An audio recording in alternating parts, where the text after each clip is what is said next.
Salam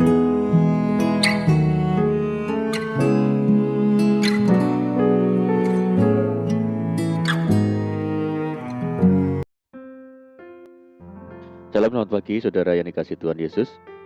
Saya menyapa bagi saudara yang ada di Indonesia dari Sabang sampai Merauke, baik yang di kota maupun yang di desa, dan saudara yang di Malaysia, di Sabah, di Sarawak, di Kuala Lumpur, dan dimanapun saudara berada. Senang kembali menjumpai saudara pagi hari ini. Saya percaya kita tetap berada di dalam kasih dan penyertaan Tuhan kita, Yesus Kristus. Selamat datang kembali di Pokok Anggur bersama saya Yosia Krispianto. Mari saudara, sebelum kita bersama-sama merenungkan firman Tuhan, mari kita bersatu di dalam doa. Bapa di surga, Bapa di dalam nama Tuhan Yesus, terima kasih buat penyertaan dan perlindungan Tuhan sepanjang malam dalam istirahat kami, dan pagi ini kami boleh bangun dengan kekuatan, dengan sukacita, berkat yang baru Tuhan sediakan bagi kami. Tuhan, sebelum kami beraktivitas pada hari ini, kami rindu untuk merenungkan firman Tuhan. Mari ya Tuhan, terangi hati kami dengan firman-Mu, ajar kami Roh Kudus, agar kami mengerti dan memahami semua kehendak Tuhan bagi kami. Terima kasih Tuhan, ini doa kami. Hanya di dalam nama Tuhan Yesus kami berdoa. Amin. Baik saudaraku, kita akan membaca bersama di dalam Yohanes 14 ayat yang ke-18 bagian A. Aku tidak akan meninggalkan kamu sebagai yatim piatu.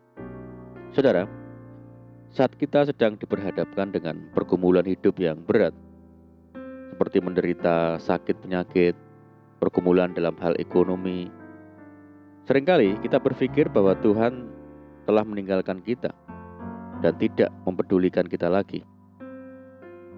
Hal ini merupakan pemikiran yang salah, saudara.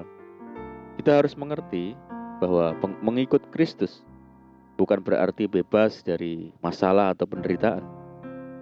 Justru terkadang Tuhan mengizinkan semua itu terjadi dalam kehidupan kita dengan maksud dan tujuan yang indah, yaitu Ia hendak membentuk dan memberikan kita, sehingga hidup kita semakin hari semakin berharga dan mulia di pemandangan Tuhan. Janji firman-Nya harus kita pegang, yaitu Dia tidak akan pernah meninggalkan kita. Suatu jaminan yang tidak akan pernah kita peroleh dari siapapun di dalam dunia ini, saudara. Pada umumnya, banyak orang akan berada di dekat kita, yaitu pada saat kita sedang dalam keadaan suka atau senang. Tetapi pada saat kita sedang dalam keadaan susah, terjepit, terpuruk, saat itu pula orang-orang akan beranjak pergi, menjauh dan meninggalkan kita. Alkitab menyatakan bahwa pencobaan-pencobaan yang kita alami di dunia ini adalah pencobaan-pencobaan biasa yang tidak melebihi kekuatan kita. Dan Tuhan kita adalah setia. Karena itu, Ia tidak akan membiarkan kita dicobai melampaui kekuatan kita. Dan pada waktu kita dicobai, Ia akan memberikan kepada kita jalan keluar, sehingga kita dapat menanggungnya.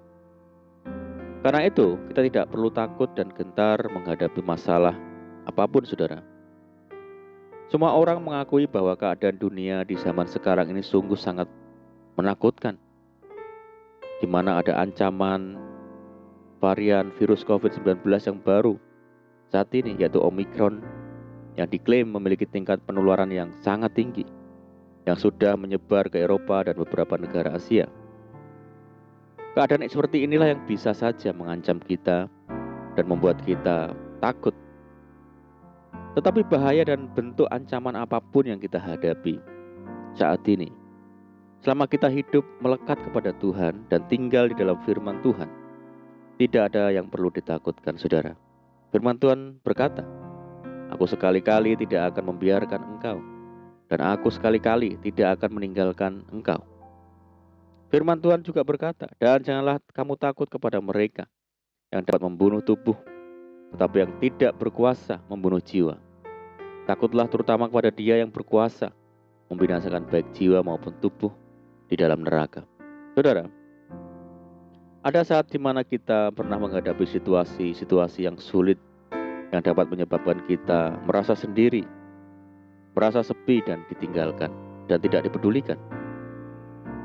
Ada orang tua yang mulai merasa ditinggalkan saat anak-anaknya telah menikah dan tidak lagi tinggal bersama mereka. Ada juga istri yang merasa ditinggalkan atau dikhianati oleh suami yang tidak setia. Contoh di atas menunjukkan bahwa merasa ditinggalkan dapat melanda semua orang tanpa terkecuali dan tanpa mengenal usia dan status. Terlebih-lebih ketika dihadapkan pada masalah yang berat dan tiada seorang pun dapat menolong. Dalam situasi seperti itu, sikap mengasihani diri sendiri muncul, dan kita pun mulai berpikir Tuhan telah meninggalkan kita dan tidak lagi peduli dengan keadaan kita. Saudara, bagaimana cara mengatasi masalah tersebut sehingga kita tidak lagi merasa ditinggalkan? Yang pertama adalah mendekatlah kepada Tuhan. Bangunlah keintiman dengan Tuhan secara personal melalui saat teduh setiap hari. Saat kita tinggal dekat dengan Tuhan melalui doa, kita akan merasakan ketenangan. Daud menyatakan bahwa hanya dekat Tuhan saja ia akan merasa tenang, sebab ia tahu bahwa Tuhan adalah keselamatan hidupnya. Karena itu, carilah Tuhan selama ia berkenan ditemui, berserulah kepadanya selama ia dekat. Dan nyatakanlah semua masalahmu, pergumulanmu, bebanmu, dan keluh kesahmu hanya kepada Tuhan. Yang kedua adalah selalu memegang janji firman Tuhan. Saudara, adalah salah besar jika kita berpikir bahwa Tuhan meninggalkan kita dan tidak mempedulikan kita. Justru kita yang seringkali meninggalkan Tuhan dan tidak lagi melibatkan Dia dalam hidup ini. Kita ini berharga di mata Tuhan. Firman Tuhan berkata, "Engkau berharga di mataku dan mulia, dan aku ini mengasihi engkau." Karena itu Tuhan tidak akan membuang umatnya, dan miliknya sendiri tidak akan ditinggalkannya. Mari saudaraku, pagi ini kita tekadkan hati kita untuk mencari Tuhan dan melekat kepadanya. Bangun hubungan yang intim dengan Tuhan lewat doa, penyembahan, dan persekutuan di dalam firman Tuhan. Sehingga kita tidak akan pernah lagi merasa diri kita ditinggalkan, tetapi justru kita akan merasa tenang dan tentram, sebab Tuhan telah berjanji kepada kita tak akan pernah meninggalkan kita sendirian. Amin, puji Tuhan. Mari kita berdoa.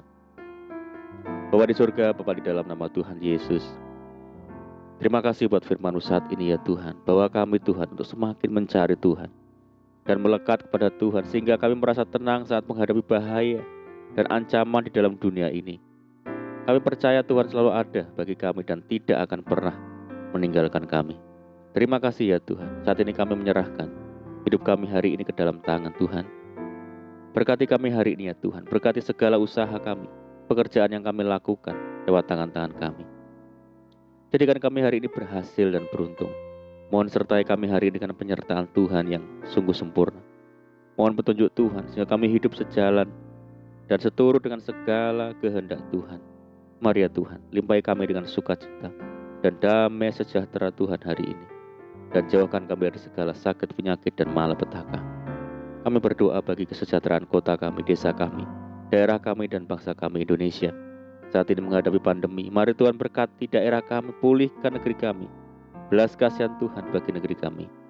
Terima kasih ya Tuhan. Ini doa kami ya Tuhan. Kami percaya Tuhan mendengar seruan doa kami hanya di dalam nama Tuhan Yesus. Kami berdoa. Amin. Puji Tuhan saudaraku, kita sudah berdoa. Kita percaya penyertaan Tuhan selalu ada bagi kita hari ini. Mari kita tetap mengandalkan Tuhan di hari ini. Tetap semangat di dalam Tuhan. Saya ucapkan selamat pagi, selamat beraktivitas. Doa saya menyertai saudara semua. Tuhan Yesus memberkati. Haleluya.